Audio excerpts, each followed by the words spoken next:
expect is like a progression in the language learning. So it's like structured, easy to follow, and the students get a very structured learning process. Definitely fun activities to engage the young learners. For me, it's all about having access to a variety of resources that can be used to adapt the lesson to the specific learners you have. We realised that Doodle Town has such a rich amount of resources, and it really focuses on creativity, critical thinking, and having to challenge yourself and learn on your own, which is also part of our core belief as our school.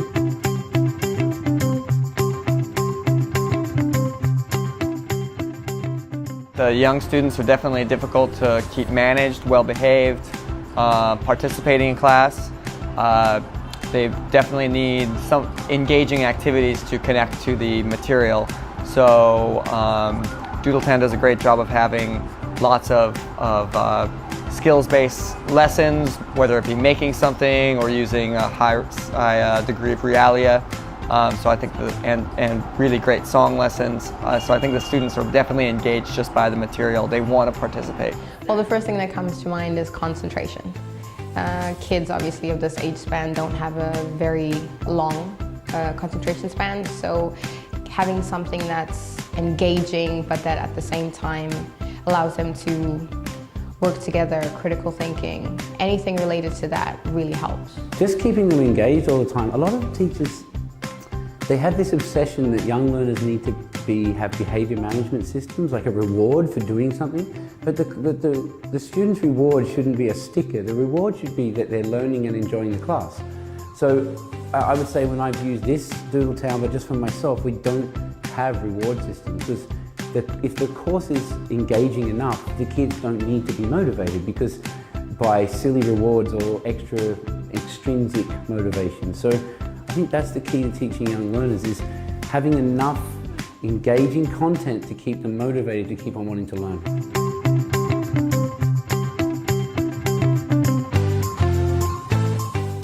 I think it's very easy to bring all four of those keywords into a Doodle Town classroom. The students are pushed to think about the language they're learning, not just take it on board passively, but think and use it. Create comes across in so many different ways, through doodling, through drawing pictures, singing songs, making crafts, all sorts of things. Explore too, specifically in those Let's Explore lessons.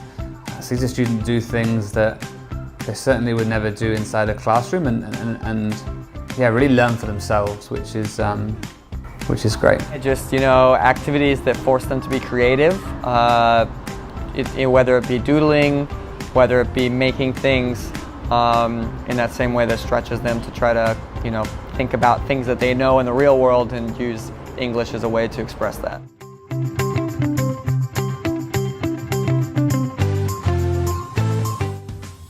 We're always looking for ways to get the students drawing, doodling, and using their creativity.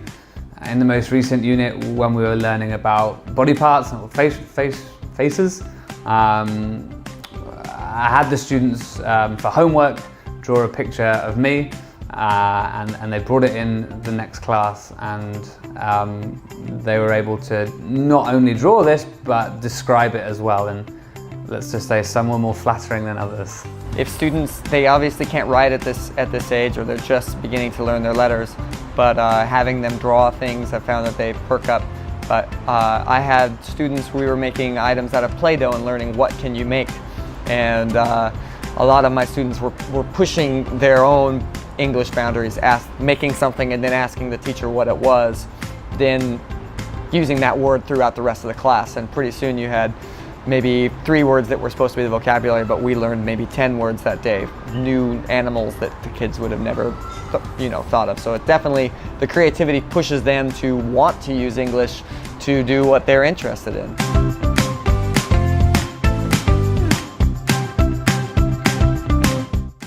There's definitely a big emphasis in Doodle Town on the phonics program, and this is done in a variety of ways. I guess one of the big ways is through the songs and chants, and this really helps the students remember these in an easier way. The focus is on recognizing them, repeating them, and then being able to use them. The musical component is almost in every lesson, like they're learning language through singing, and I've definitely seen the quieter, shy students really come out of their shell because they're performers and they just love to show off in front of each other and sing and dance. So that's been a massive development for those students. And the phonics, I'm surprised how quickly they're picking it up. Kids love songs, and the songs in Doodle Town have great videos that go along with them. The kids are very engaged. They're actively listening. They're actively doing the actions and thus filling in any gaps that they may be picking up that don't understand.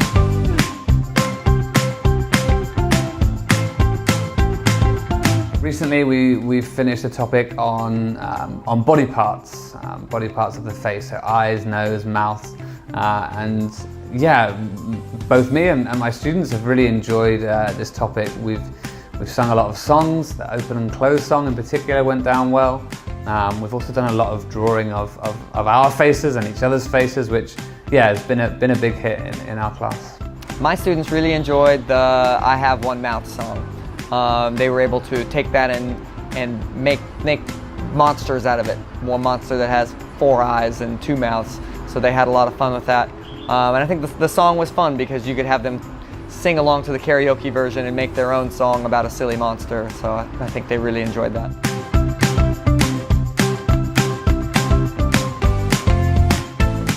One of the values lessons that stands out for me is one that we did about sharing. The students watched a video, listened to the song that accompanied that, and through this we're able to, I guess, be made aware of how important it is to share, which isn't always easy when you're 4 or 5 years old. Since that class, we try and take any opportunity to reinforce this lesson, whether it's when we're giving out coloured pens or using other resources, and try and incorporate the word share or sharing as part of our classroom language. There's definitely the values of learning to wash your hands and be nice and clean up, and yeah, I can see that again, learning not just to repeat English words, but learning ideas and giving them English as a vehicle to communicate those ideas. I think they're generally happy with that.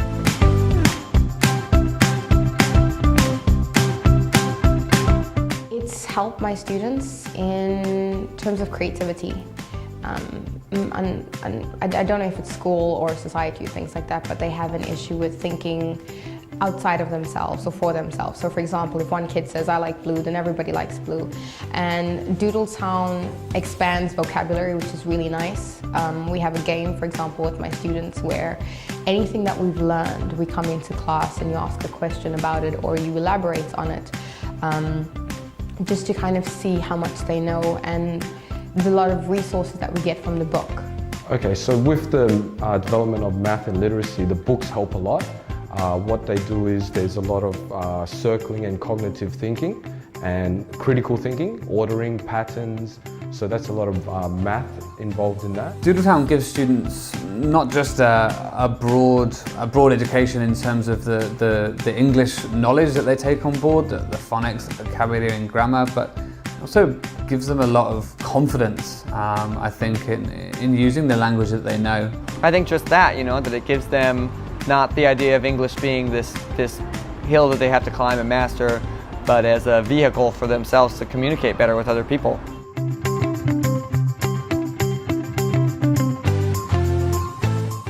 It's very modern, like it's very upbeat, and the students really get engaged in the songs, and it helps them with the fluency and intonation. So I think the music is a very good component of the curriculum, and then there's also so many books, like there's 4 books, right? So you can focus on math, literacy, and the activities. They like doing all the crafts, and then you got the student book where it's really colourful and it's related to what they're learning? All of them. They have the teacher practice kit, the student practice kit at home is good because it means that you know your kids have come back. I would say 90% of the students here use the student practice kit at home.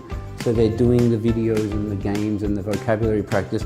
So we always set that for pre-homework, so that when they come in, they've already heard the song, or they've listened to the listening, or they've done some of the vocabulary. So the learning doesn't stop once they leave the school. So that the songs are excellent. They're not too childish.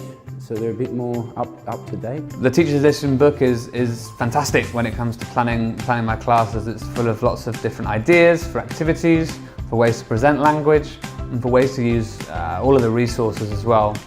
I guess the most useful thing for me is the way it breaks down the book page into activity ideas to use before you open the book, while you have the book open, and after it's closed. This really helps give the lessons a lot of structure and saves a lot of time. Compared to other curriculums that I've used, it's very in-depth. It has good activities, engaging activities, and I think that we as teachers probably use the Doodle Town teacher's book a little more than other teachers' books as far as actually pulling activities straight out of that.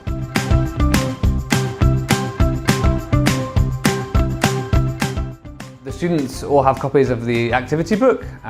They use this to complete their homework outside of the classroom. This is a great way for them to consolidate what they've learned in class. I use the teacher's presentation kit on a regular basis.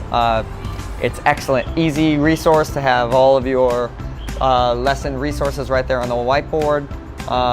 Songs, short games that you can play, the stories, very easy. The kids are very engaged by it. Just the novelty of having a big video or a big song up for them to see is great. The teacher's presentation kit is something that's really useful in our classes. We have use of interactive whiteboards, so this works well in making it super engaging for the students. It's not getting them to look at a small book or even some bad teacher writing on the board.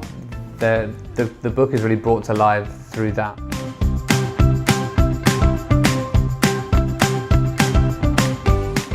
The main thing is just because it's resource rich.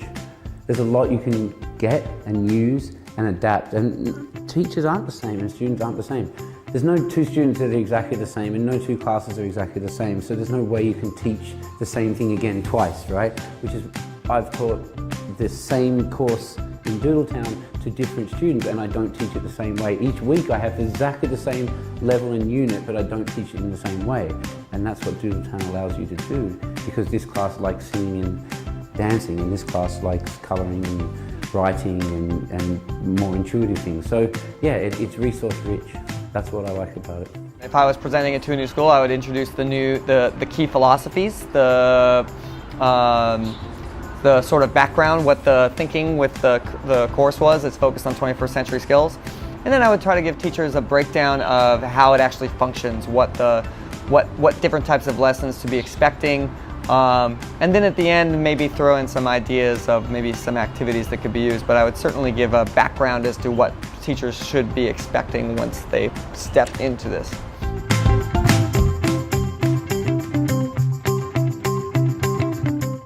Diverse. Creative. Engaging. Creative. And exciting. Fun. Resourceful. It's intuitive. Fun. Engaging. Rigorous. Resourceful.